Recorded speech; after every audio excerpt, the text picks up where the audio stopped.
G'day everyone. Today we've got Josh Cutchin with us. You all should know Josh. If you don't, shame on you, because he's probably one of the best writers in the 14 field at the moment. Past books, A Trojan Feast, Thieves in the Night, Ecology of Souls. I can't list them all because that'd take up the whole hour and a half. There's a lot of books. Josh's most recent book is Fourth Wall Phantoms. It's fascinating. When I was reading it, I kind of felt like it was part Patrick Harper and then part Charles Fort, because it kind of listed all these weird cases, time after time, but it also then went into the philosophy and people's analysis and just all these interesting ideas by guys like Henry Corbin, who I've always been fascinated with imaginal realms, etc. But I'm just going to introduce Josh because he can probably talk about it a lot better than me. G'day, Josh. Thanks so much. It's a pleasure to be here with two friends. And despite, I don't care what anyone says, you're both thoughtful. So, thanks so much. Yeah, I can't even, I don't even know quite how to react to hearing something like that. But it definitely warms my heart. And I really just am looking forward to chatting about the book with y'all. What really inspired the book? I know you wrote about it a little bit in the introduction, which is very much about you and how it affected you. But if you just want to detail that to people out there so that they can understand where it came from.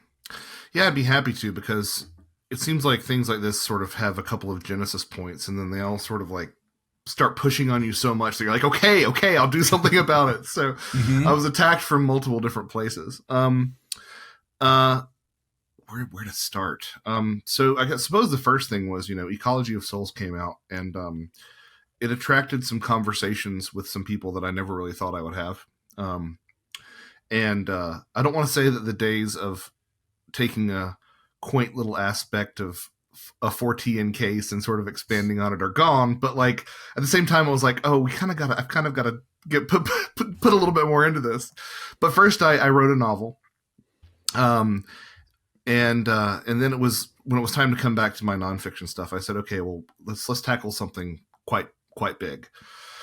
And obviously I don't think it's coincidental that I had just written a novel and I had just come out with a collection of essays on fairy films, which sort of took a look at how fairy folklore informs a lot of our media. So like I've been sort of tracing through this sort of like fact fiction media kind of thing for a while. So those were factors that piled on me. The other one, to be honest, Greg, I like to challenge myself spiritually, politically, and in terms of, paranormally, whenever there's something I don't know what to do with, or whenever, I have a cherished belief and it's like, do you really? Mm-hmm. If so, then how do you explain this? And, for the longest time, I was so taken with the ideas that I talked about in Ecology of Souls about a lot of this stuff being related to death, that I didn't really have a way to accommodate some of these more peculiar cases. And the peculiar cases that we're talking about in Fourth Wall Phantoms are these cases of fictional characters that come to life. And, those are things that no one really takes seriously. And as a junkie for high strangeness, it doesn't get more high strange than this. Like, I think this is like the top shelf of high strangeness. So just a chance to explore all that and to put that in dialogue with ufology and cryptozoology and parapsychology. I mean, this idea of fictions becoming fact and there being a sort of Ouroboros there has been done in ufology, but I didn't really think it had been done as much in cryptozoology or parapsychology. So to do all these things and to play with some of these ideas and to sort of come up with a sort of new way of looking at the paranormal, it just all came together. And here we are with a too long, too shallow, too broad book, but it is what it is. Yeah. No, it's lovely. I really enjoyed it because just like you said, it almost feels like these days things are changing so much. Sometimes you can't go into these deep dives. Like I loved Patrick Harper's book back in the day, which wasn't like, it didn't seem like it was trying to sell to anybody. He just had these ideas about things and he explored. And that's what the book really felt like to me, just exploring. And they're ideas that, I don't know whether you've read them on the Grail, but we've covered a lot. We've talked about John Constantine and Alan Moore on the Grail. We've had Kat Vincent's written some great essays about Slender Man. The Planet of the Apes bits has been on the site, Yeah, so all those fictional areas. One bit that I wanted to just start with, which is a little bit of a left turn, though, was at the moment I'm writing a book and a bit of that book it's a very different topic. It's about like the tech billionaires and what's inspiring them. But one of the people that inspires them is Nick Land and his idea of hyperstition. Yeah. And you didn't go into it a lot in the book, and maybe for reasons because of who Nick Land is. But I'm just wondering, maybe a good way to tie it together is, how do you see all these different ideas, like Alan Moore's idea space, Nick Land's hyperstition, the collective unconscious of Jung? How do all these things meld together? Do you see them as the same thing or a little bit different to each other? Well, I think that it probably is something akin to the blind men and the elephant, that old parable about religion and about each of them grasping a different part of the elephant and coming away with a completely different interpretation when they're all sort of driving towards the same thing. Yeah, the Nick Land stuff is just, it obviously has to be addressed in a book like this, but it's so, it's not my cup of tea, let's put it that way. But at its core, I do think that there is something to what he's saying about hyperstition and the way that these things sort of take on an identity and transcend what they actually are. Well, he's almost like writing fiction into reality. Is the concept there? You gave one example of Charles Towns, who was inspired to create the laser based on a sci-fi novel, The Garin Death Ray or something like that. I think it was called. Yep. And I've written recently on the Grail about how there's this whole Elon Musk thing as Elon being the leader of Mars that he seems to be trying to write into history. Yeah, and there's also obviously the UMO affair that is very famous in ufology. It happened in the 1960s. And a lot of people, including Jacques Vallée, thought that there were hints of Jorge Luis Borges' story Tlon Urbac Orbis Tertius, about like trying to manifest these like alternative reality, and this is something that maybe they were trying to do something like that with modern UFO accounts. Like maybe, I don't know, like someone was trying to summon a tic tac. Well, okay, so let's take a couple steps back, because I still don't feel like I completely addressed Greg's question. Mm-hmm. I do think that we, as in just the average everyday human being, are the last people to catch on to this. I think that the occultists have understood this. I think that people, those sort of iron-willed captains of industry, for better or worse, have sort of understood this for a long time. I think a lot of three-letter agencies the world over have sort of understood the power of this. Jacques Ellul was talking about similar things in regards to propaganda, 60 years ago. So, but I think that there's been such resistance because we've been so entrained by materialism and physicalism, which, still have some aspects of them that work. I can pick up things on my desk here. There's something to it that holds, but at the same time, it's such a watered down version of what seems to be the actual beating heart of reality, which I would think is something more akin to Jung's collective unconscious. I mean, that's just sort of where I've been for a while. I do love the idea that ideas have people rather than people having ideas, which is a quote apocryphally attributed to Jung. But I think that this is something that I think that the closest quote unquote layperson who isn't an occultist to understand this are going to be the creative people, because they have these moments, even if, okay, so let's put a pause here. It's really easy to sound like you're gatekeeping or you're being elitist when you're talking about the creative people understand this. Everybody is creative, right? Problem solving is creative. Relationships are creative. Living a life well lived is creative, right? I am getting at the fact that there are some people who have these moments in each of these modalities that come to them out of nowhere. And, you can't really trace it back. And I think that is sort of the wellspring that a lot of these ideas come from. And in that sense, they are timeless. And demonstrably, some of the ideas at the heart of Fourth Wall Phantoms are indeed true. I mean, everything that I'm looking at on my desk on either side of the screen began as someone's thought, right? Even if it's something as mundane as a pencil, they had to sort of design the little metal tip and stuff. So there's that Terence McKenna quote about we're psychic extruders. We think things and then we extrude them into the material world. It's so true, though, isn't it? It's so true. So I just want to sort of put a pin in that and think that there are, like any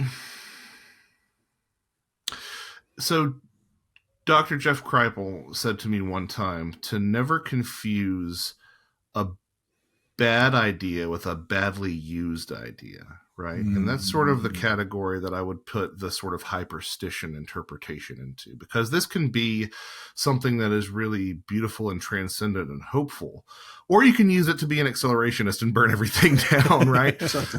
Or to make yourself king of Mars, you know? I mean, like, so I guess what I'm getting at is that just like any sort of truth about reality, there are positive ways and negative ways to use it. I try to sort of hew towards the light.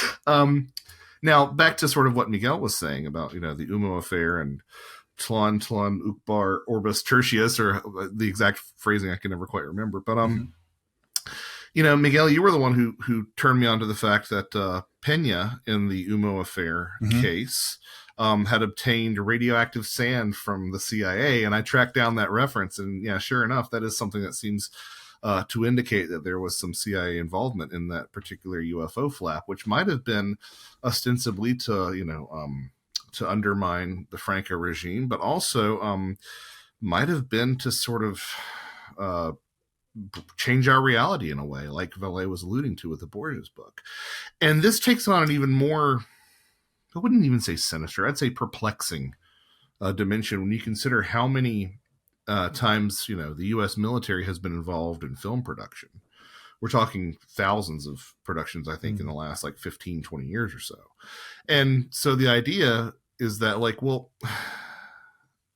you know, again, are we the last people in the room to realize this, that we can literally change reality by sort of keeping these certain things in our head? But is the truth of the matter that there must be secrecy about this in the UFO realm to keep us from being invaded? You know, I mean, there's that memo that Whitley Strieber talks about, sort of reading in Wright Patterson, talking about how the invasion can be kept at bay through mediated belief. And if you look at the whole of the UFO story of the past, I'm sort of slipping into Terrence McKenna there a little bit, but if you look at the whole of the UFO story for the past 70 years, it is just a story of mediation, right? It's just a story of managing expectations and giving out a little bit here and a little bit there, but never completely confirming or denying things. So that's certainly a way to keep this thing alive, you know. And I think there might be something to it in that regard too. So that's all the weirdness. The positivity is that, like, as I alluded to, these things can be used for good or for evil. And I think that there has probably never been a more fertile time to use this to make the world better, right? I mean, you asked me about, like, where Fourth Wall Phantoms came from. It partially came from the fact that it's Fourth Wall Phantoms time right now. Like, it's a post-truth era. As I said, I've used this a lot, but I think it holds so true. As I said to a panel one time, I said, imagine the person that you didn't vote for is president of the United States, and that person is telling you that UFOs are real. Do you believe them? No. Like, the answer is no. And this is the story all across, at least the West. You know, I'm sure that there's people who are a bit more versed in politics of other places can say it's the same thing. I think it's just trickster time, which is why we've seen the I know this might trigger Miguel, but we've seen more interesting developments in disclosure space than we have in a long time. And I think that wouldn't have happened if it wasn't in this post-truth era. And if it wasn't this post-truth era, we wouldn't have Fourth Wall Phantoms, I don't think. It's funny that you're saying it's Fourth Wall Phantoms time, because last night, after like just finishing rereading the book, getting my summaries together just for this interview, I was thinking to myself, for some reason, steam engine time kept coming into my head about about just the way, like, ideas come from different places at the same time. And I think Alan Moore talks about, again, his idea space, that those ideas are available to anyone. It's just the people that walk outside their house and go down the street a bit, where they're public domain kind of thing, that people can grab those ideas. Yeah, I totally think so. And I think, you know, I mean, I think that astrology probably has something to do with this. You know, I know just enough about it to panic. And when it comes to astrology, I know just enough to be terrified. But, you know, I do hear things about certain works of a certain flavor coming out under certain alignments and whatnot. So I think that this all sort of ties into these cyclical trends and whatnot that sort of gather momentum and come to a head. Right. And yeah, I think steam engine time is one of those. You know? Yeah, they say that millionaires do not believe in astrology, but billionaires do, right? So it's almost like I think this is something that Jacques Vallée wrote, that maybe all of these ideas were enclosed beneath a veneer of absurdity, so that the majority of people wouldn't take them seriously, in order, like, almost like to protect them. So, like, the best way to keep a secret is to, like, put it in plain sight, but in such a way that only a few people will actually regard it and take it seriously. And I feel like this is what's happening right now with this idea. It's almost like reading your book is like what it would feel like for an initiate of a secret society to be finally getting into the last degree of the initiation, and the master will come and to say, okay, here comes the final truth. Like, there is no truth, there are no gods, and yet you can commune with them. Yeah, that's the topsy-turvy bit. And like it's kind of funny because it's not even a final secret, because it's something that we all knew. We just got pulled out of it. Right. And it's a matter of just putting yourself back into it, you know. And trying to find that, to strike that, well, also striking that balance and paying your bills, you know, because your bills do have to be paid, and you probably shouldn't jump off the roof too. That was one of the trickier parts for this for me. I guess it's kind of a weird book for a Christian to have written.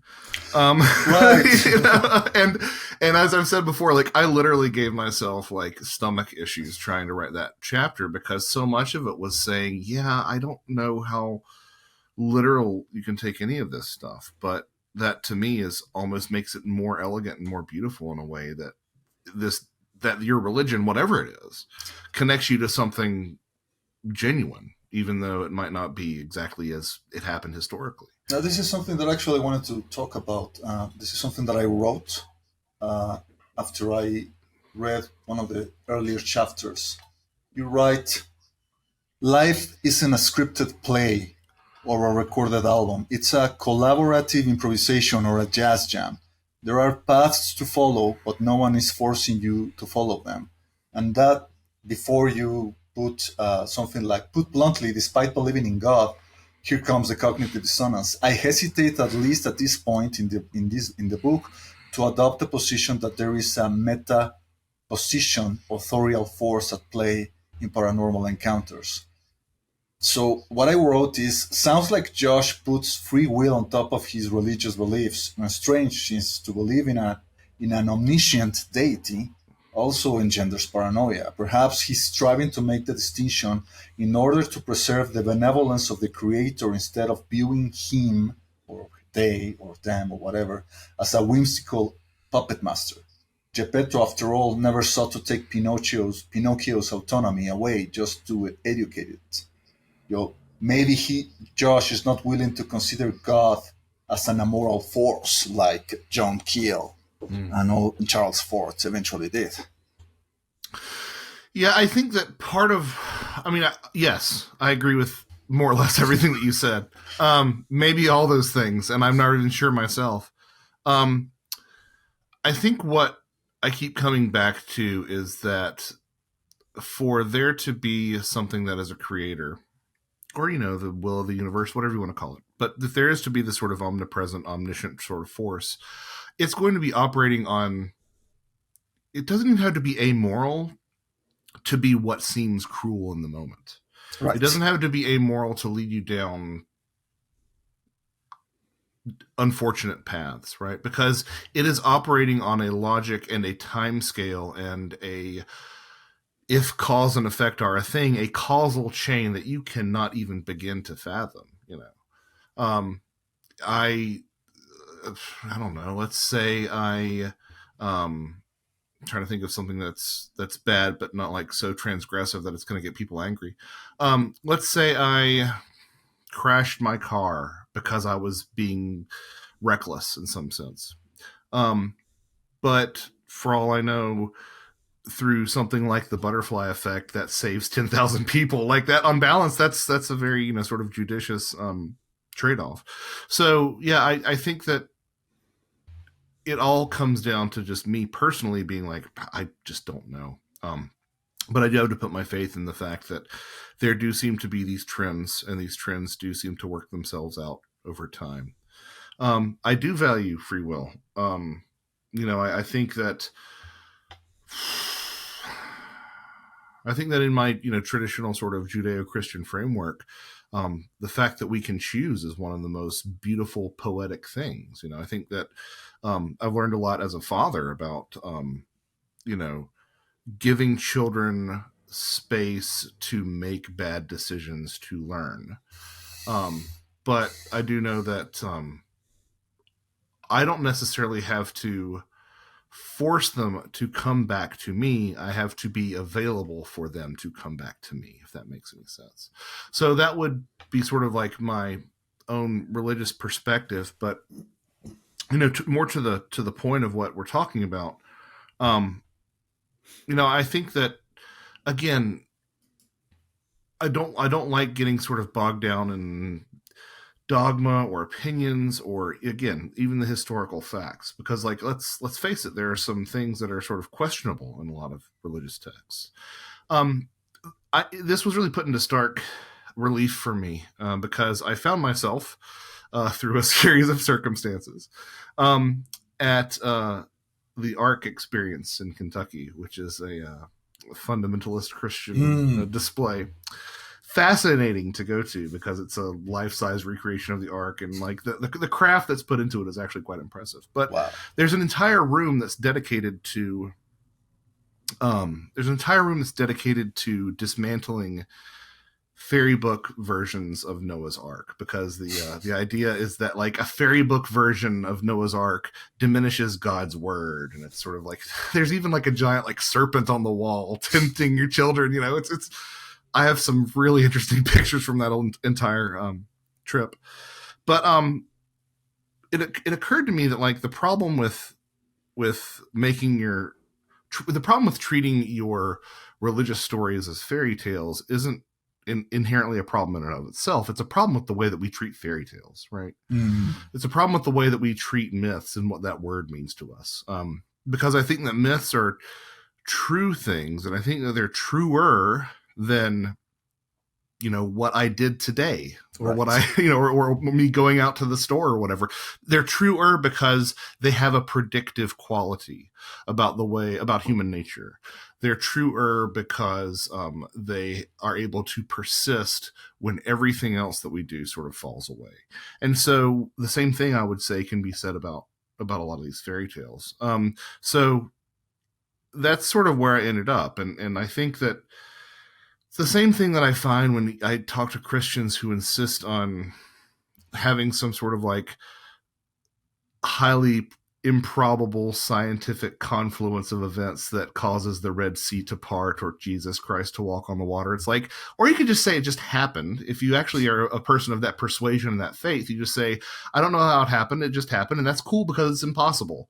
And, you know, that's, I think, where true faith of any stripe, I'm just speaking from my own personal experience, but I think that's where true faith of any stripe really comes into its own, is when you say, I believe it happened, even though it's absurd. Right. I actually was, when I was reading the book, I kind of had a similar reaction early on. I was going, well, he's talking about Slender Man, he's talking about Constantine, all these things. And, you know, maybe we should treat religion. And then and I thought, oh, actually, Josh is religious. You gotta go there. Yeah. And you know, hopefully that is sort of illustrative of me trying to be intellectually honest and being a good actor. But like so many of these ideas that I try to bring to the table, and so you sort of alluded to this, Greg, when you're talking about sort of the Patrick Harper musings that I do in there. I'm trying to bring it with an open hand, you know, to foster discussion, to foster thinking, you know. If people took some of these ideas and just like reflected on them and did their own things with them, I mean, as Miguel has done with his wonderful art that this has generated, then that mission accomplished, you know, as far as I'm concerned. and that's been sort of my guiding ethos for every book I do, has been like, does this need to exist? Because people don't like to read. Does this need to exist? But what I say to myself is like, this is for me at the end of the day. Like I'm very happy and honored and grateful whenever people come along for the ride, but it's for me. You know, I want to read this book and it doesn't exist, so I'm going to write it. That's the beautiful thing about, I mean, Daily Grail stuff is all about that. It's like, let's go explore this weird idea, and let's not commit and be fundamentalists about, you know, believing in UFOs or whatever else. Let's just, you know, and you go into this quite a bit in the book about how it is. Let's just entertain this idea. Maybe it's all wrong, and you even say maybe you'll move on now and actually go against, you know, try and disprove it and write something completely different. So, oh yeah, I mean, I can't proceed with some of these ideas that I have in this book because, like, you know, as I say, like, I have a big interesting if true basket in my head, right? I have a small true basket and a small false basket and a big basket that says interesting if true. But like by the end of this book, it just overflows. And I found myself saying things like, I don't care if this person is lying about story XYZ because it's great and it's thematically resonant and it's beautiful. You can't really do that if you're going to keep on writing books about this stuff because you're going to get led into some blind alleys for sure. So yeah, and plus, like, you know, it just reality becomes a little bit too unstable. It's one of those things where it's like our perceptions might not be accurate and they might not be helpful 100% of the time, but I do think that they are guardrails for a reason, you know. Yeah, you do say in the book, after exploring all of these ideas, you know, if you believe you can fly, please don't jump off a building to test it. You know, that's a legal team coming in here, please. Yeah, there's entertaining an idea, and then there's, you know, taking it too seriously. So 100%. And this is something that I wanted to ask you. Like you mentioned being a parent and raising your kids earlier. So I was thinking, as I was reading the book, how were you going to handle the situation of your twins coming to your office and saying, Daddy, please come. There's a monster in the closet. Yeah, I mean, I've thought about that so much. Yeah, we had something that was a little bit odd the other week. I've started doing a lot more field work, and I'm finally a member of a local team here. But I've been doing a lot more field work since 2020, and we had a supposedly negative case that we were visiting on. And shortly thereafter, one of my sons had a. This is like ghost research stuff. Yeah, like, you know, just a residential call. You got a hitchhiker. Yeah, so I was like, is that what this is? But you know, I think there are. Yeah, I just tell them it's nothing and that it's not, you know. Or actually, you know what I do? I just let my wife handle it because she's the one who thinks that there is nothing. So it's like, yeah, it's nothing. Don't worry about it. But yeah, I mean, I think just, you know, underscoring. Well, there's a time and a place for that conversation. It's not exactly. Not yeah, yet, not yet. Yeah. Yeah, it's like C.S. Lewis addressing one of his books to someone and say, one day you will be old enough to read fairy tales again.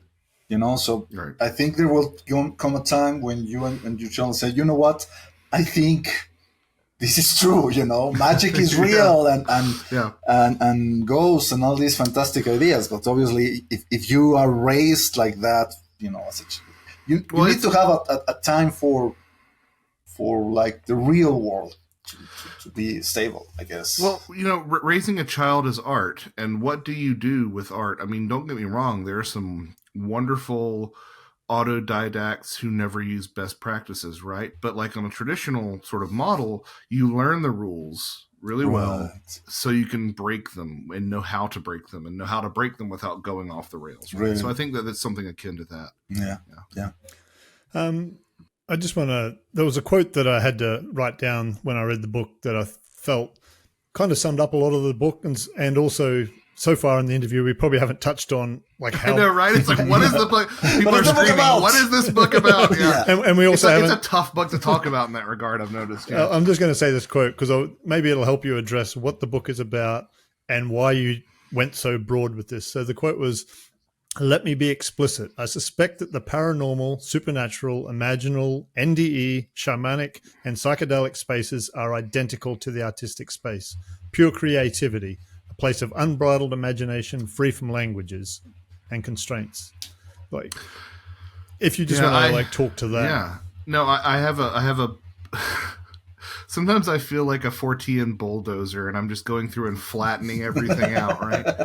But I just see so much elegance in that concept. So that was sort of based off of a place where I arrived towards the end of the book, which is that I do not think it is coincidental that you hear time and again in these experiences.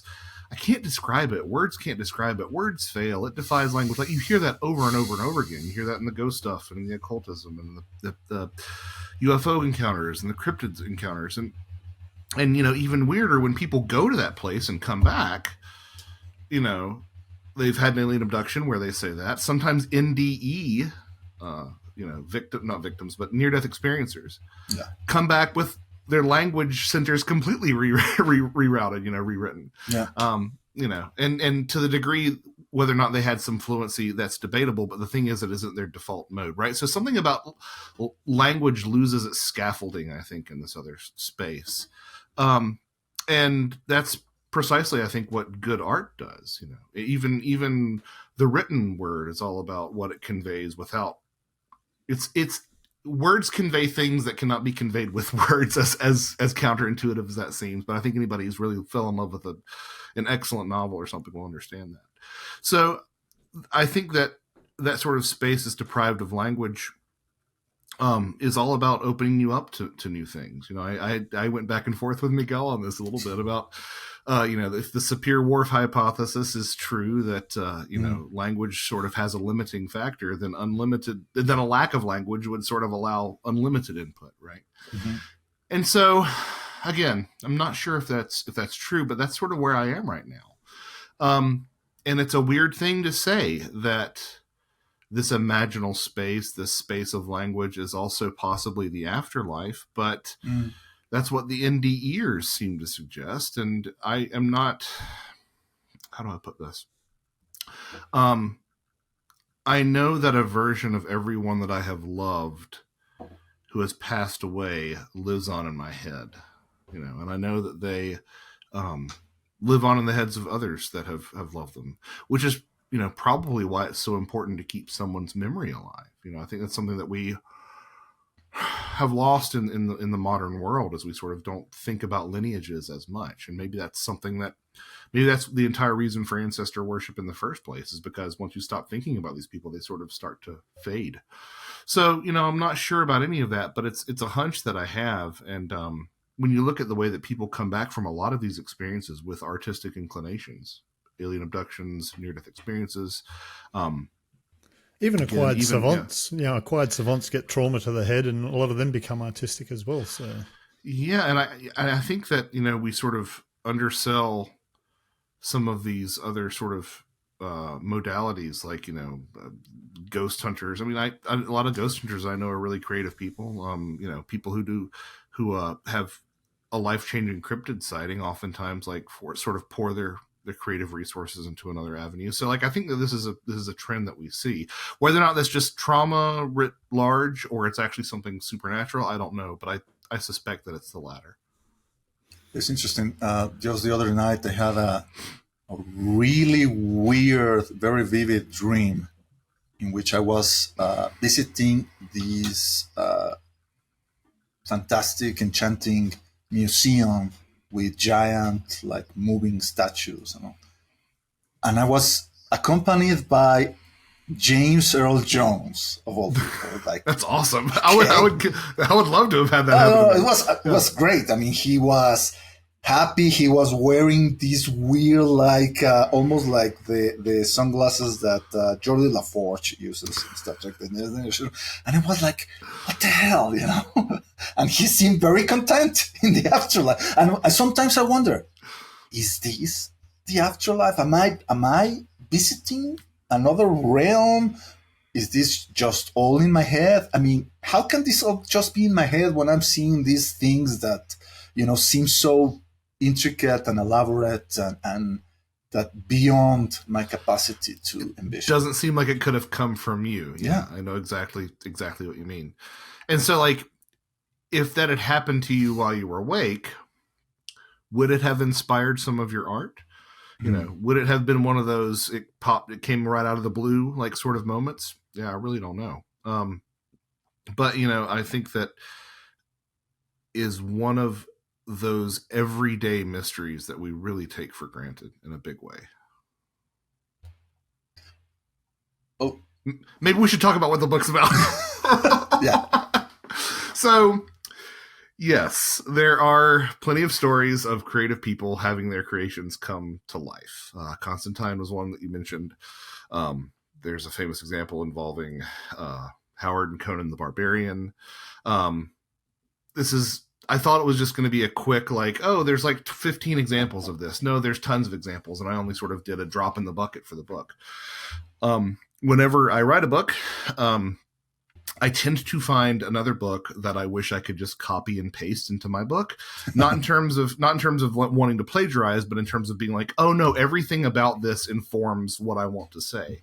In this case, that was Chidambaram Ramesh's Embodied Imaginations, which shows that this is an extremely pervasive phenomenon. And even some surveys from the University of Durham and at the Edinburgh Book Festival shows that, like, people have hierarchical oriented experiences in terms of them interacting with their characters. Everything from, like, oh, the character's kind of nudging me in this direction or that direction, all the way up through voices and felt presences and seeing them and these really wild things. Which is all fine and good when it's creative people, because you're like, well, they wouldn't have been able to come up with this anyway if they didn't have a wonderful imagination. But the thing is that you do get people who would be on the more audience/consumer side who also run into these things that at the very least strongly resemble some fictional characters, if are not, entirely fictional characters. There's a couple of examples in the book, I didn't even include all of them, where people see Gumby. Like, I don't know what that means. But what that does is that sort of provides a jumping off point for talking about ideas having this sort of autonomy. And more interestingly, like, showcasing what happens when you do put this idea in dialogue with the UFO question. And anybody who's sort of a student of ufology will know that Bertrand Mayuse just talked about this and how a lot of the flying saucer imagery has been prefigured in the science fiction pulps of the 30s and stuff like that. One of my favorite scholars who's still with us in America is Martin Kottmeyer, and Martin has done a really good job of not enough people talk about him. I love what he does. Martin has done a really good job of showcasing how a lot of these things that we think are tropes in ufology actually do have their origins in fiction. Sorry to disappoint, but if you look at the first example of vehicular interference from a UFO, that would be the Levelland sightings of Texas. But you can look back further, as Martin has demonstrated, that is preceded by sci-fi stories about extraterrestrial mad scientists, shutting down electrical equipment on Earth. So there does seem to be an antecedent there. Now, here's the problem, but I think it kind of takes us to an elegant, like, who knows kind of place, is that I hear that story about a UFO shutting down electrical equipment appearing in a fictional story, and I say, okay, but isn't that sort of a variation on a ghost blowing out a candle? I think it really kind of is. It's the supernatural affecting our technologies and the way that we're manipulating the world. But, here's the thing. I'm sure that if, Martin set his mind to it, he could probably find a fictional predecessor to that. And then I could find something that looks, if you reinterpret it, looks different than that. And you just sort of leapfrog yourself all the way back, as I've said, to petroglyphs. And at that point, it's like, is this art? Is this life? Does it even matter at that point? And I think that what you sort of wind up with is this realization that the phenomenon in our fictions, I think, are really caught up in a cycle with one another, and they're constantly reinforcing one another. This is something that I drew when I was reading that article, that idea of Martin Kottmeyer thinking that a very obscure cartoon from the 1950s. I don't remember the name right now. The Rough and Ready Show. Exactly. That somehow inspired the famous Pascagoula abduction of 1973. It's an interesting idea, but then again, like you said, I mean, you could find a very obscure artistic version of anything, and does that mean that it is like a, quid pro quo, that it is the cause and effect? It's definitely, I was as Josh was talking, because one of my things, like ongoing research interests, is weird atmospheric phenomena that are caused by things like meteorites and aurora. And there's examples of meteorites shutting down engines and motors as they go over. So right. How do we? This is something, as I read the book, that I was wondering about. And you may not have an answer, but how do we separate things that seem to just be purely physical and there is a physical effect versus things that might be story or fiction related? I really don't know. And partially because it boils down, and this kind of sounds like a sophomore bong rip, right? But I mean, it really does boil down to, does life imitate art, or does art imitate life, And as sort of simple and tired as that question is, I still don't really see an answer for it, this has been kind of perplexing me and concerning me, that we have finally, seemingly, again, this is up for debate, but I'm speaking generalities here. We've finally seemingly unlocked the key to artificial intelligence through language and through these everyday boilerplates of expecting what words should be next to what other words. And when you take a step back from that, you go, oh, damn, I'm a large language model too. Because how many things have the three of us said that are just like logical words that should follow one another? Like there are tons of snippets of those. So obviously our thought processes are, shaped by language too.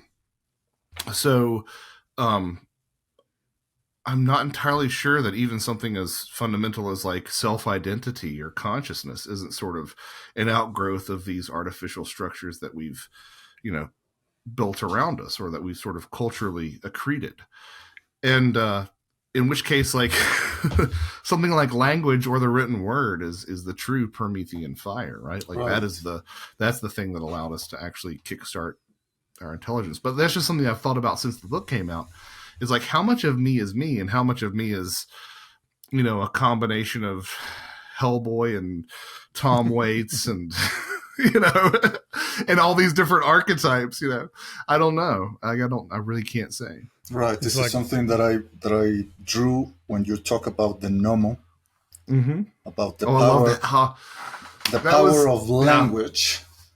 So there are a couple of things every time I write a book that I find out, and I'm like, oh, this totally means that this book is worth writing, right? Like I'm onto something here. There's something to it. And that was one of them.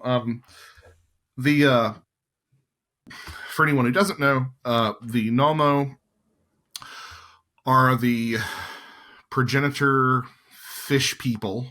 This is being very reductive, so forgive me. Progenitor fish people in Dogon cosmology. And the Dogon have attracted a lot of attention over the years from the ancient astronaut crowd, because they say, the Dogon had knowledge of this binary nature of the Sirius star system without access to Western astronomy tools. That's neither here nor there. What's interesting is that the Namo are their sort of creator twins. And the Dogon have another word for what is actually a pretty pervasive African belief, that word and language can create reality. And that's also called Namo. And it's one of those things where it's like, that's right there. It's on the nose, and it probably has, part of me thinks that I'm reading too much into it, because it might just be a reference to the fact that those are, creator sort of beings in the Dogon cosmology. But at the same time, like, it is so poetic to me that the most celebrated ancient alien sort of case has at its heart people who believe that language, influences reality, that we can speak things into being. I just think that was one of those. I had to pick my jaw up off the floor when I read that. Yeah. I just want to share a quick personal anecdote, just because you wrote a whole section there on about McKenna and about reality being made of words. A long time back, I had some acacia-derived DMT, like one of my first experiences, and it wasn't a full breakthrough experience, but basically I ended up in a room where there was this Escher-like cube, like a hypercube, that kept fanning out, and this is before I even knew what hypercubes were, actually. And then across the bottom of it was this band with like these weird glyphs, like just kept coming out of this hypercube. And then all of a sudden there was this alien voice that said to me, "This is how we create reality." So, and then once I fell into McKenna and all these things down the track, I was like, wow, I mean, speaking of personal experiences, it is it's kind of like a word common or a term common in the paranormal, this idea of the Akashic download, right? And this is something that I have kind of like experienced several times. Like you wake up in the middle of the night and you adjust your vision, and then you start to see these blobs of colors and shapes that start coming at you, like in some form of kaleidoscopic fractal form. And then those colors start to morph into glyphs and letters of some kind of unknown language, coming at you. And you say, okay, you don't really, if you start to think too much about that you break, almost like you break the spell. But it is definitely something like to consider, is what is the meaning behind this? What is like the operand behind this experience, which actually is quite common. I'm not the only one who has experienced that. I mean, even Whitley Strieber, and you mentioned that in your book, claims to have received some kind of implant that allows him to get this kind of like downloads. He says he's able to control it now. And at one point, he asked the implant, "Who are you?" And then he received almost like someone was using some type of etheric teletype. "It's me, Anne, his dead wife." So it's something that seems almost universal, and the idea that that's the underlying strata of the universe. This language, this alphabet, seems something definitely to consider. Well, I mean, there was, and when I talked about that sort of ocular transmission that Whitley was getting in Ecology of Souls, I also brought up A.A. Popov's description of an Avam Samoyed shaman, and the spirit of the blacksmith, quote, "forged his head and taught him how to read the letters that are inside it. He changed his eyes, and that is why when he shamanizes, he does not see with his bodily eyes, but with these mystical eyes." And I think it's kind of weird to me that we have been dealing in language for so long that the only way to keep a human being, a neurotypical human being, from adopting it is to keep them completely isolated. Like they're going to pick up how to speak just by being around us. Right. I've heard some evolutionary biologists suggest that, in another, I don't know how long, maybe a few thousand years or something, though, the written language might be the same way, because once you start picking it up, like we are so disposed towards it. When you put that in dialogue with the power of words in occultism and the power of words in these indigenous societies, it starts to feel like it's something genuinely strange going on there with something that we, well, and then, and again, like the fact that we unlocked artificial intelligence by through word salad, like that's just so weird to me. And again, I'm not super bullish on the whole AI revolution, but there are uncanny things afoot. And I think it's very odd to me that language is at the heart of it all. Yeah. On the other hand, you do talk a bit in the book about that that a lot of these fictions and stuff seem to reside in the artistic side of things, and words can collapse it to a degree, which you humorously kind of say you've just written a 500-page book or whatever, full of words, like trying to talk about an artistic experience. But, I mean, yeah. The example, the classic example would be like, demons, and the name of the demon, and you've got the power of the demon. Yeah. Yes. Yeah, and you brought up there quickly McKenna. He talks about how, for a baby, a bird flying into a room is just this color and movement, and it's not defined. It's just this mass, I think he calls it a wave or quantum wave or something like that. And then as soon as the mother names it a bird, it's forever collapsed into that. It's now just a bird. Right. That's all it is, kind of thing. I spoke to Alan Moore about this in one of the interviews we did. And he kind of said, I think it's a balancing, like I asked him what his interpretation was of where that sits in terms of magic. And he kind of said, on the one hand, yes, you do need to be able to access that non-verbal, that whatever the baby sees beforehand. But to survive in the world, we need language. So I'm just wondering where you sit in terms of, we've got language as a survival mode, but then also language as a magical tool. Well, there are certain parts of ourselves that are, I think, more wired for immediacy and more wired for that need, right? So I think that the benefit of language, and perhaps even the benefit of storytelling, is that you can sort of, it's like a pre-Silicon era download, right? Like I can immediately download thoughts and ideas and lessons straight into your head, maybe with a story that makes it stick, right? Without the burden of experience to sort of challenge you. So I think that on the one hand, that is useful, but I do think that it's, that's the best way to put this. Language helps us persevere, but doesn't help us evolve. Sorry. Yes.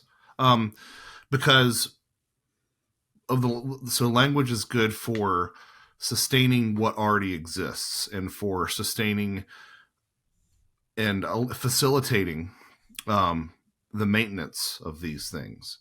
But it's not good for bringing us forward with new ideas, right? Because it does have that sort of constricting quality. Right. Which is probably, because I feel this way, it's probably one of the reasons that I do come driving through with that 14 bulldozer, because like you do this for long enough, and I know that you gentlemen feel the same way to a degree. You start seeing so many damn similarities that it's like, well, how much of these differences that we're placing between these things are, an epiphenomena of our need to categorize and to separate, and how much of it is just as it is. That's right. I mean, one of the things that you propose in the book, one of the most challenging things, I think, is this idea of keeping a sort of Fortean indeterminacy. Yeah, I don't know if I can do it. What I mean, but what is mean by that is, like, for example, the example of the case of the sundown clown, which is a very popular case of the children who had an encounter with an entity who called itself the sundown clown, and to try to put that event in a neat little book. Okay, the kids encountered an alien. No, the kids encountered a ghost. No, they encountered a cryptid. No, they encountered something else. You say, okay, forget about that. It was an experience, and we need to just keep it as is instead of like trying to make it fit. It's almost like in order to make the butterfly fit into the frame, you cut its wings off, right? Right. Yeah, I think it's a Fortean expression of that religious impulse that I talked about, right? Just saying that this thing is, and not having to sort of categorize it. Yeah, I think that it's especially useful if you're looking at something that's as capricious and contradictory as the fairy folklore, because like the question is raged and will continue to rage probably. What the hell are the fairies, right? Like, and certain opinions have waxed and waned over the years, but there are compelling reasons to view them as nature elementals and genus loci and demoted pagan gods and fallen angels and ascended devils and, the human dead. And you know what? I guess that's why that's one of the reasons that I advocate for the imaginal realm being the afterlife, being the supernatural space, being the place without language, is because it just goes over there and it comes back, or it comes from over there, and it's just all one it's just a thing. It's just a thing that collects a lot of different things in our world and then manifests. And then perhaps as a metaphor, because I only use the quantum stuff as a metaphor, I never employ it literally. As a metaphor, it only sort of takes that sort of meaning once we decide to put it in that box. And, this is something that you see, I think, across any of those sort of similarities that we notice in different aspects of the paranormal. The recurring sounds like buzzes are everywhere. Knocks and lights are everywhere. You get the same, things over and over again. Yeah. I was literally going to just say to you that, I've worked on paranormal sounds and you've worked on, all these other aspects a lot more than I have. And is that a way of maybe saying, look, people, these are all maybe coming from the same origin? Yeah, I'm here among friends, so I'm going to say it. This is the least. This is so snarky, and it's so elitist. But it's just I've gotten tired. There are two types of people in the paranormal. They're the people who think that these are all separate things, and then they're the people who have read books. And I'm joking because I think that there's plenty of room for these things to be related and not the same thing, but you do get to a certain point where you're reading about somebody who wakes up in the middle of the night because they hear a buzzing sound and they see a glowing light that turns into a Bigfoot and they're beating on the chest of the person sleeping next to them and they don't wake up. You can only read that sort of a thing so many times before you're like, this is like everything else that I've read. This is like the fairy stuff. This is like the alien stuff. This is like having a trip. It's like all those things rolled up into one. And again, I realize how crappy that was for me to say, but I've grown more and more tired over the years of people wanting to keep these things separate. Luckily I do think that people are sort of getting used to the idea that there are more connections, again, not to trigger you, Miguel, but the fact that we're talking about, dimensions on the floor of Congress, holographic dimensions and all sorts of reptilians. Stuff. Oh, well, okay. So you got to take the good with the bad, right? But okay, more to that point, the fact that I do talk to people on the street and they don't think that it's aliens. They think that it's something weirder and that it's extraterrestrial. Oh. I'm like, what in the wide world of John Keel are you talking about? Where did this come from? That's not a conversation that was being had 15 years ago. Interesting. So I think that's, and again, that probably is more about this sort of era that we're in where everything is crumbling and all these narratives are crumbling. What about, though, if all the disclosure stuff is this U.S. government using Hyperstition to try and Hyperstition a spacecraft into being? Right. Yeah, that's the interesting thing about this new interstellar object. And everybody's like, didn't Corbell just say that there was going to be a sort of, yeah. And it's well, yeah, I mean, that is one of the most interesting things about this is that if you integrate what we said about 3-letter agencies and the Wright-Patterson memo and all these things, why are you choosing now to invoke the stellar UFO fictional deity gods? Why now? Why now against this backdrop? That's a bit unsettling, isn't it? Right. In terms of you also mentioned Slender Man in the book, who we've covered a bit on the Daily Grail previously, how it's this, a modern folklore that's actually came out of people's imaginations, but then had real world effects where there was actually a stabbing related to it and that. Do you see a change over time? Are there dangerous, what am I trying to say here? Do changes in the way that fiction manifests through the times give an indication to where we might be going as a culture? Yeah, I think there are a couple of different ways you can take that.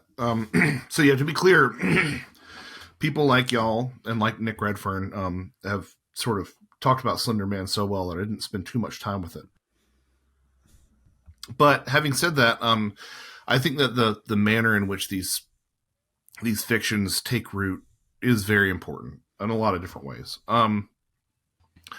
First of all, as you know, I think Whitley and Jeff have said, we need better fictions. You know, I don't think it's a surprise we're so dystopia obsessed and we wound up in a cyberpunk dystopia. Like that's what you get. Yeah. And you know, you can sort of see that in, I mean, I'm not really even saying that it works, but you can sort of see vestiges of that in things like New Thought and, you know, the power of positive thinking and all these sort of things, that like something about the way that we, or even Placebo, like something about the way that we approach our own lives and our own health can sort of manifest physical, you know, symptoms. So why wouldn't something like that at the collective level, right? Right. So that's part of it.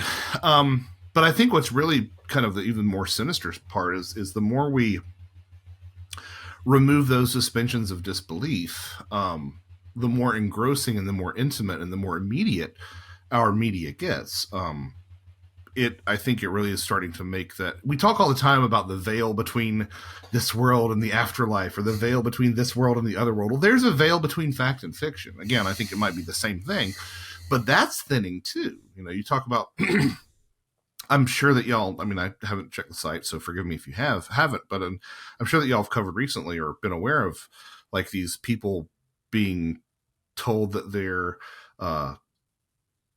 gods or goddesses by these large language models, right? Or these people who you know are believe that they're drawing in demons through these things. Like these are all really convincing, or even the relationships that people are forming with these things. I had a good friend of mine who just said to me in an interview, you'll get a kick out of this, we both will. Anthony Miller and his co-host Sinead on their Fire in the Cosmos podcast.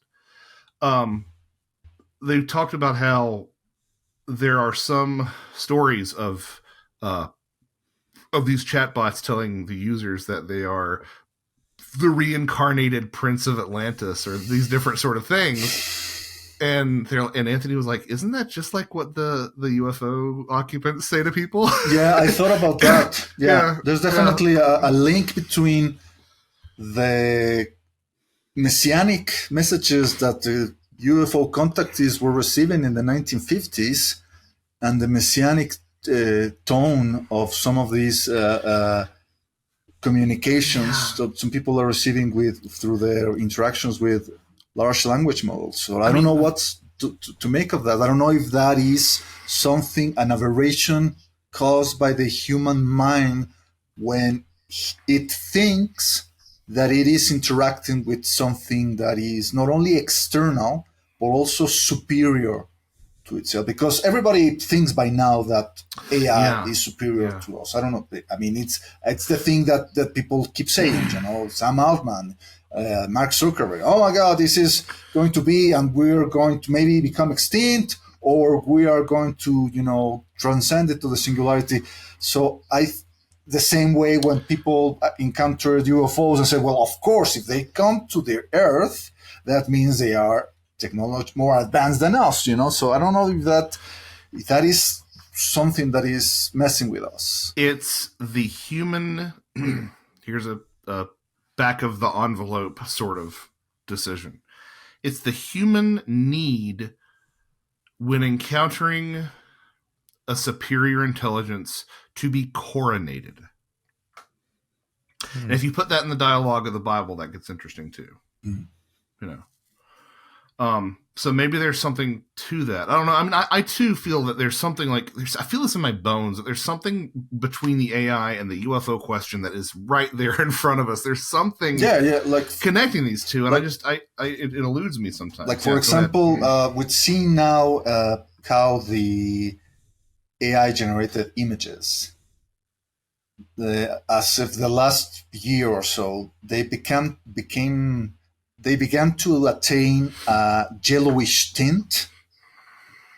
So they are very easier to recognize and say, oh, if it is kind of like a yellowish, almost like the kind of like filter that movie filmmakers use when they're supposed that the action takes place in Mexico City. the Breaking Bad filter. So they put this yellowish hue. Sicarial. So that is something that you see in the AI generated images more and more. And obviously, this is an effect of the beginning of the model collapse. That it is that they are using images that were generated by AI in order to further train the AI. So It is almost like kind of like a vicious Ouroboros. So they're going to get crappier and crappier, yellower and yellower. And I was thinking the other day, isn't that a correlation between that and how UFO accounts began to be exclusive about seeing the gray-like entities? It is that maybe with the AI you have the yellow hue, the yellow filter that is the collapse model, and with the UFO you have the gray filter that is a telltale sign that model is also collapsing. Maybe as a result of only those experiences being pushed by people like Bud Hopkins and Ted Jacobs, and that is the cause why people are only expecting to see, the bug-eyed gray aliens. Yeah, I wonder. So you've seen by now, I'm sure, these short clips of people who feed the AI a picture and ask them to redraw the picture, and over time it changes. Yeah. I wonder if you did like an absurd amount of iterations, what that would turn into, if it would turn into a gray. If it would just start, I mean, like depending on me, I mean, it probably would get there pretty quick because it's just big. But I kind of wonder that, and I think what it comes back to is also like the UFO and artificial intelligence, whatever it is, and we can get off this tangent and soon if you want to, but I think that they're both these non-human intelligences that can change reality, and that's the really unsettling thing, is how you get the sense that history and just basic facts are getting retconned by AI, and at what point do these sort of fictions become so much of facts that like they would just start to accept them and teach them, that are completely rewritten by these models? It's upsetting. Welcome to the apocalypse. I mean, that ties into your question too, Greg. It's like, we've fetishized artificial intelligence for years, and now we finally got it, and we don't, now what are you going to do that you got what you want, Yeah, and do we start losing the stories? Like we're basically something you were just saying before about the AI and what's happening to us. I feel like maybe we pull from some other wellspring, the imaginal or wherever else, but AI is like trained on us. We're the source for the AI, and sure. And once we hand it over to them, what happens then? Do we lose our connection to the source, or? Yeah, I mean, well, that's something interesting too that I think sort of. I think a lot of things are changing, and I know that sounds like the understatement of the year, right? But I think that we need to give more attention to the changing nature of the UFO phenomenon. First of all, I'm going to call out in person Miguel for saying, do you remember this? We had this conversation where I'm like, oh, we're going to get drones next. You remember this? We had this conversation. I don't remember what I did last week, man. Okay, well, at some point, like I think early 2024, I'm like, oh, we're going to get drones next because of the Tic Tac. Yeah. And you're like, yeah, but we're not getting drones. And then the end of 2024 happened, and like the drone and the UFO, like, not saying that the drone flap in the northeastern United States was extraterrestrial or anything. Yeah. Could very well have been terrestrial. I think it was a mixture of things. But at the end of the day, on a cultural level, like drones and UFOs have become synonymous, mixed. Yeah. And I think we might have seen in real time one of these sort of sea changes of UFO shapes that we've talked about, like that it's kind of cool that we got to see it, like from the airships to the flying saucers to the black triangles. Now we've got, like, I think that we might have seen that sort of tick over into this drone Tic Tac sort of area. But I think beyond that, we're also getting a lot more lights in the sky, and we're getting less alien abductions like we saw in the 70s, 80s, 90s. I briefly corresponded a little bit with Earl Grey prior to his passing about this. And he said that, yeah, that was what he was noticing, like as a boots on the ground kind of investigator, is that like we're getting sort of like not quite OBEs, but like disembodied consciousness, astral travel kind of downloads, that sort of thing, rather than we're getting like, that sort of shamanic, prototypical or quintessential shamanic dismemberment thing. Mm-hmm. And I don't know what that is. I don't know if that means that we didn't get the message and they're trying something new, or that we did get the message and it's time for phase 2. I don't know what that is, but maybe, I think maybe it's a sign of the times. Like, for example, it is a fact that in the 60s and 70s, the United States, well, the Western world, went through a sexual revolution in which, moral attitudes changed dramatically. Like Jack Nicholson and people were interviewed while they were waiting in line to go and watch Deep Throat, an X-rated movie. Right. So, and there were a lot of sexual scenes and nude scenes in motion pictures. And nowadays, and then went the Reagan stuff, in which no, this is destroying America. We need to return to traditional values, right? And there was a lot of censorship, fatal attraction, like this is what caused the AIDS epidemic and all that stuff. So there was like a backlash from that. And nowadays, what I see is like, the younger generations, they are uninterested in sex. They don't want to see sex scenes in their TV series. They don't want to see like, what's for? This is unnecessary. Like, I want to see Superman yesterday. At no point did Superman ever took off his shirt or his suit. Like, never did show his, this pectoral. Like, oh no, we're not getting any Superman skin here. So I don't know if that lack of physicality that is present in our culture is also manifesting in these paranormal encounters, like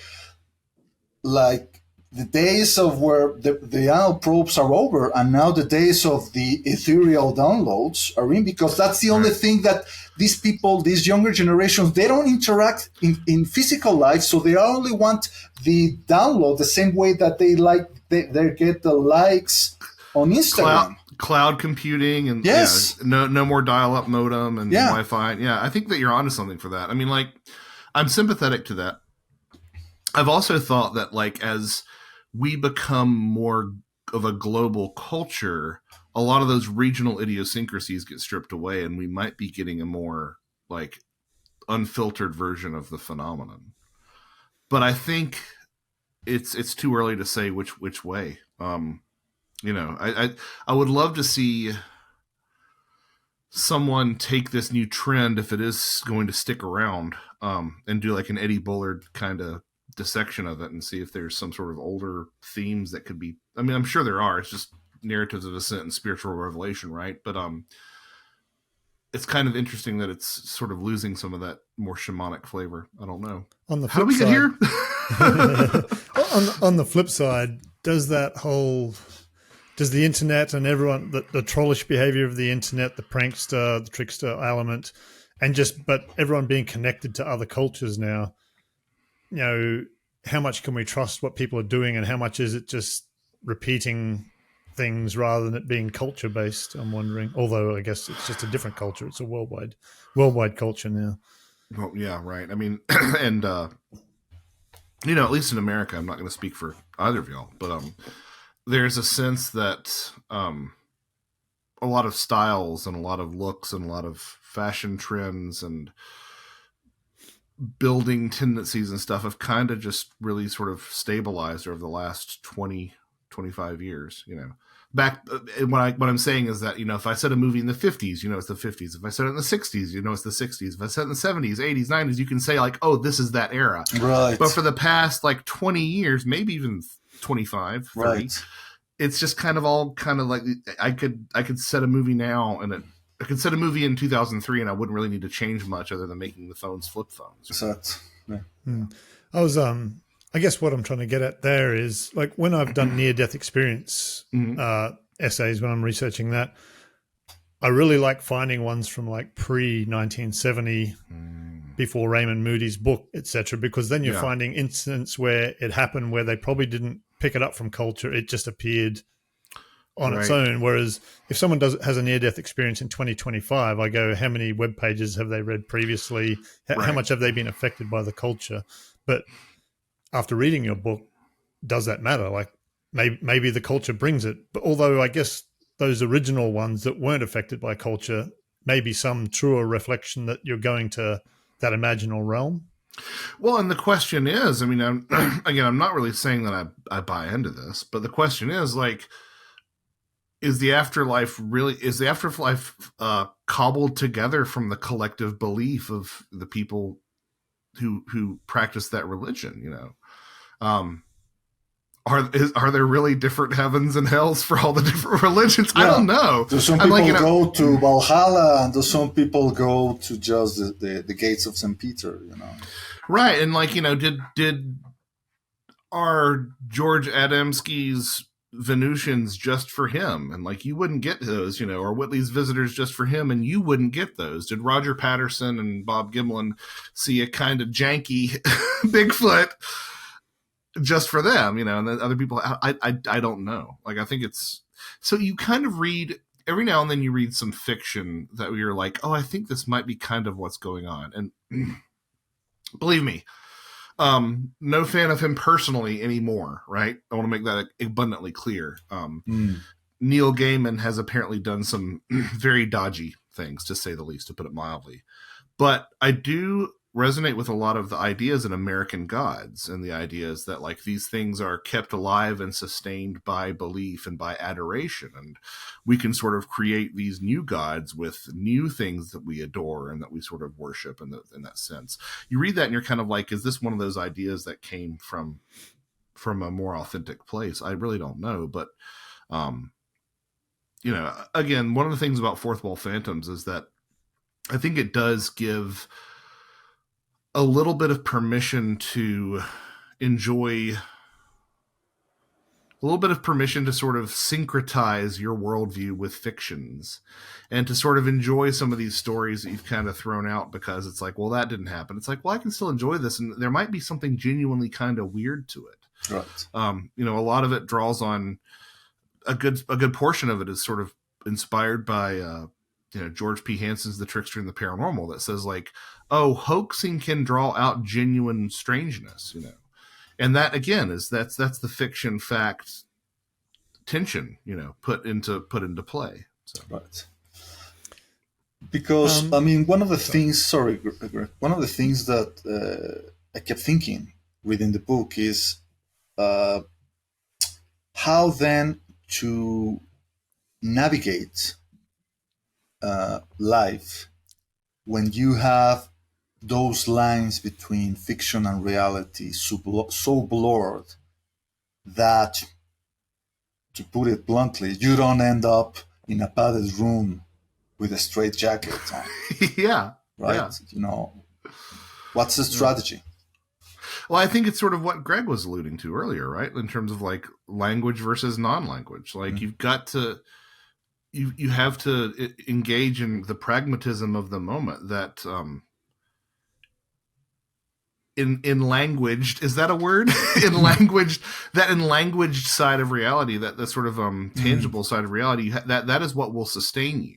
But if you want to improve, you do have to sort of venture out into this stranger territory, I think. Again, I don't know. So maybe this is a good point to sort of time to bring this up. Although there's never really a good time to bring it up.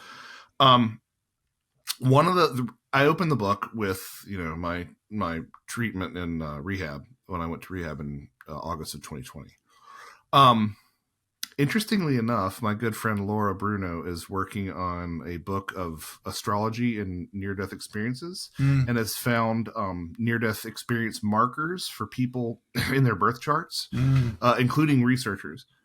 I had a very significant day. Again, I don't know enough about astrology, right? But like Laura has been like, she read the first part of the book and she's like, oh, that day that you went to rehab, you were due for something like that.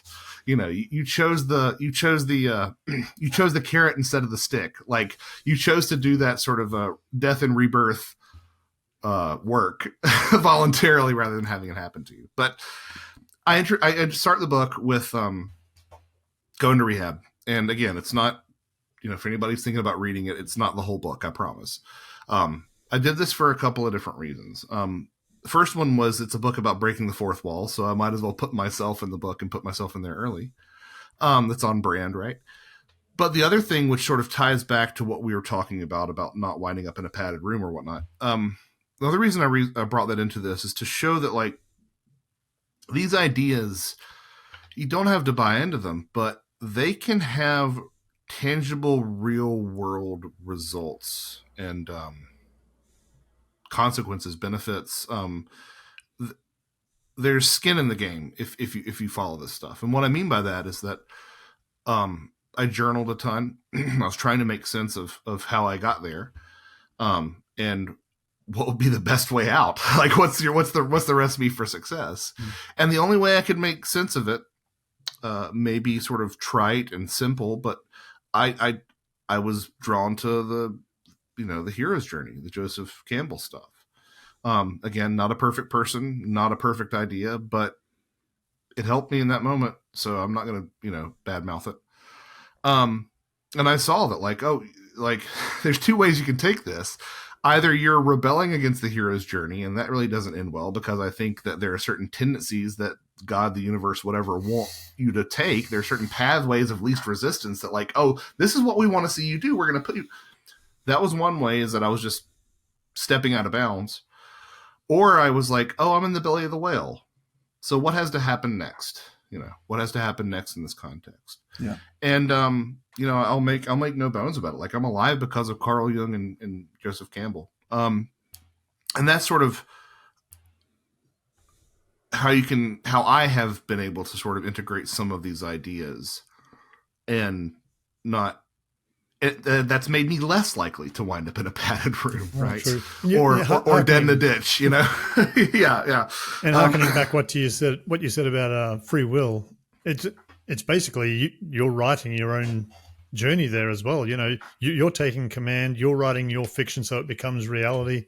It kind of reminds me a little bit of going back to the Hyperstition thing. Maybe we have a duty to actually learn a little bit more about how this happens and how we can do it, because there are bad people, I think, the Dark Enlightenment people, for one, that I'm writing about at the moment, who are hyperstitioning this new world into being. And they literally Grant Morrison said that. Yeah. Grant Morrison said that, right? So we need to do it as well. We need to battle it. It's like a magical battle almost. Yeah. Mm-hmm. They're using their sigils, in order to make McDonald's and Burger Kings, So if we don't fight back, we're going to fucking live in a McDonald's. Like he said that. I'm really grateful for that work that you're doing, Greg. I'm sorry, I've had a frog in my throat for like the last 30 minutes. I'm really grateful for the work that you're doing in that regard, Greg, because there are some very weird, sinister ideas out there in play right now, in some pretty plain sight places. And they do need to be addressed. And yeah, I mean, that's something that, I'm sure, as Red Pill says, Grant Morrison, I'm not familiar with that particular talk. Which one was this one? It's from the year 2000. It is the that famous conference that only happened once. So it was from that talk. Okay. Yeah. But I know that our mutual friend Ren Collier has said something similar. He's like, you might as well start doing this, because they are, these people who want to control your life and make you sicker and poorer and tireder and deader. They're doing it, so you might as well dip your toe in too and see if it works. And like, right. what have you got to lose? Right. And that to me too is sort of like the it's honestly sort of the empowering occult angle to all this is what I mean. I think that Fourth Wall Phantoms at the end of the day is really an occult book in terms of the sort of agency it gives back to people, and sort of shows that you don't have to sell your soul to the devil or be a powerful mage to sort of engage with this reality shaping, co-creating aspect of what we're here to do. And, I think that the sooner we can sort of wrap our heads around that, the better. Right. I just wanted to get back to, You're right. The number of the room you were in. I had to put this together. I didn't either. Mike Cleland, when I posted that on Instagram, said, okay, 180B, that to me means 180 degree, change in direction, plan B. Yeah. Time for a plan B. So that, Well, and to be clear, like there are some things about that experience. There's a name of someone in there. Those were changed. The 180B assignment number that I had, the number that I was assigned, that is in my journal, right as that. So it's like that is a true synchronicity, and that's the thing that I discovered too, is that by sort of making this down payment, by giving up the thing that I love the most in the world, and dying to that old way, by making that down payment, this other thing responded. It really did. I mean, the number of synchronicities that I had during that time were really confronting. I mean, for anybody who's listening, I know that y'all both read it, but I might as well repeat it. I had this thing, still do. It's better now that the boys are like reading and talking and stuff. But when the boys were really quite young, because this was all happening when they're like 1 and 2, I would get really worked up about all the stuff that I had to teach them, like, about like the October Revolution and the thermodynamics and like all these things that like you just sort of like accrete over. You know what I'm talking about? Like you know a lot more than you think you know, just in terms of being a human being. But like, where did I learn this? And for some reason, this one day I got really hung up on Aesop's fables. And I was like, oh, those are really good lessons that you can incorporate and you can sort of adjust and you can apply them to a lot of things in life. And Aesop's fables, where did I learn Aesop's fables? Did I learn Aesop's fables through cultural osmosis? Did I ever watch a movie about Aesop's fables? Did I ever have a book about Aesop's fables? Aesop's fables. I got to make sure as soon as I get home, I got to go online and get a book of Aesop's fables. And I'm thinking this for like, I was in aftercare at the time, so I was leaving there and I'll drive home. I'm just Aesop's fables. Get home, get Aesop's fables. Get home, get Aesop's fables. And I get home, and my wife's like, you got to take the boys for a walk in the stroller. I'm like, I need to buy Aesop's fables. So I go around the neighborhood, Aesop's fables, Aesop's fables, Aesop's fables. I was just saying over to myself. And then I get to like the garage, and my mom calls me, and I'm like, something else to keep me from buying Aesop's fables. And she says, hey, we're at the beach, and we're at that bookstore that we always like. I got the boys something. I think they might like it. It's a book of Aesop's fables. And look, that could be a coincidence, I guess. It's just the degree to which I obsessed and the timing of it was really, really strange. So there were things, I mean, that was the most dramatic example, but there were things like that sort of popped off in the wake of my newfound sobriety. And I think that speaks to what happens. It's like these little signposts that say, yeah, well, this is a common interpretation of synchronicities, right? Yeah, you're on the right path. You're doing good, And if you want to put that in a narratological context, it's like, there are those moments where there's a little tiny little twist of good luck. Oh, the character just happens to find this one solution that, and it's kind of like those once you sort of are like, oh, this is the way the story should go. And there are these little like nudges that push me along. The tricky thing, the thing that still concerns me is the fact that moment has a real half-life to it. It does sort of diminish over time.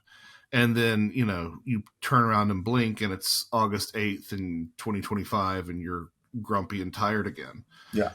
And so how do you sustain that? I really don't know if you do unless you're a saint, but it's a good question. Yeah. Speaking of synchronicities, like whenever people talk about synchronicities, I just love Vallet's idea that it's an indication of perhaps an associative universe of like the computer where similar ideas are grouped together so they overlap, and that's how synchronicities kind of happen. So it's kind of funny that while I was reading your book, I thought, this is, he's touching on a lot of stuff that's very Alan Moore's idea space, it's, again, that whole imaginal realm, idea space, etc. So I went back to have a look at the Alan Moore sources that I'd read on this previously. and I'd completely missed it the first time I read it. But Alan Moore, in discussing idea space, talks about it being associative. And so things that you might think in physical space are a long way apart sit close together in idea space. Yeah. And it was like weird that I had never noticed that before, but he's talking the same ideas as Valet. So yeah, I love this is why I love your book and I love Valet and all that. There's just these thought ideas that keep crossing over between paranormal and synchronicities and near-death experiences, you know. Right. Yeah. And it's one of those, like, I mean, I think that, you know, with your book, like, there probably is an afterlife. Like, there's an aspect to this that, like, I think really hums when you're kind of like comforting people, or you're sort of providing them a little bit of a refuge, you know, from all the stuff that life throws at us. And like, hopefully there's a part of Fourth Wall Phantoms that kind of is a little bit like that.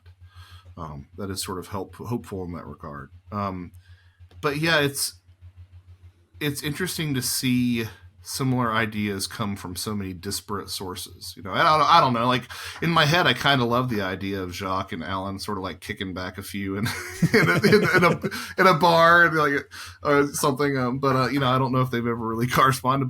But it is interesting to me that you hear the same things from different quarters. And it is those moments where you're like, okay, well, maybe there is something to this interpretation.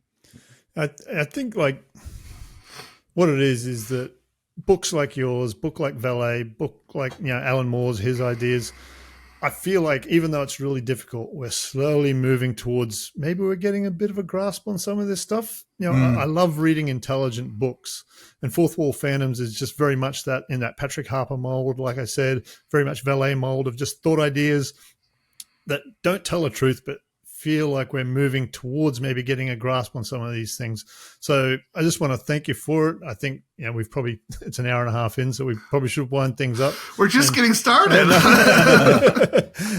Yeah. Maybe we'll get you back for a second time. But I just want to thank you for every time we've had you on. You just talk so well and you just explain things so well. But I really recommend people just get the book, because it's just a wonderful journey. And like I said, there's a bit of Charles Fort, there's a bit of Patrick Harper type stuff, and everyone will enjoy it. So thanks, Josh. Well, thank you so much, gentlemen. This has been an absolute joy. May I finish by reading a quote from the book? Sure. Yeah. I want to read one of the things, my favorite book, I think, is by the end of the book, when you say, "Here reality hangs in suspension, pregnant with the possible. We discover something dwelling within that unbridled potential, something about ourselves, about our imagination, about the imaginal. We discover our capacity to shape meaning.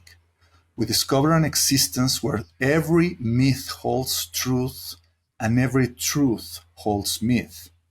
A reality fuller, larger, more deeply alive and complex than anything we could have ever hoped." And for that, I remember a moment I thought I need to draw a little Falcor there. You know, that's the moment what I felt when I was a kid watching that movie, like, yeah! Well, thank you. That means a lot. Yeah. I think that there is something. I've said before.